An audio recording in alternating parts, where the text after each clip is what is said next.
மல்கியா 4ஆம் அதிகாரம் 3ஆம் வசனம். சத்துருக்கள் துன்மார்க்கர்கள் உங்களுக்கு விரோதமாக எழும்புகிற துஷ்டர்களை கண்டு பயப்படாதீங்க.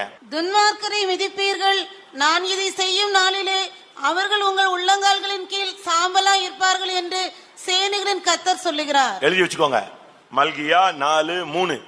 துன்மார்க்கரை மிதிப்பீர்கள், நான் இவைகளை உங்களுக்காக செய்யும் பொழுது அவர்கள் உங்கள் உள்ளங்கால்களுக்கு கீழே சாம்பலை போல இருப்பார்கள் என்று சேனைகளின் கர்த்தர் சொல்லுகிறார். அதனால உங்களுக்கு விரோதமாக ஒரு துன்மார்க்கன் எழும்பவே முடியாது. அப்படி ஒரு துன்மார்க்கன் எழும்பிட்டான்னு சொன்னா அவன் உன் காலில் மிதிபட போறான்னு. அதான் தேவன் உனக்கு கொடுக்கிற வார்த்தை.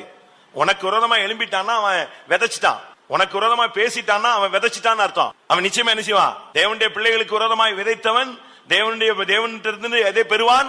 அறுப்பை பெறுவான். உனக்கு விரோதமா ஒருத்தன் நாக்குல வாயில நாவை போட்டு பேசிட்டான், உனக்கு விரோதமா கையை நீட்டிட்டான்னு சொன்னா அதனுடைய முடிவு அவன் உன் காலுக்கு கீழே வரப்போகிறான்.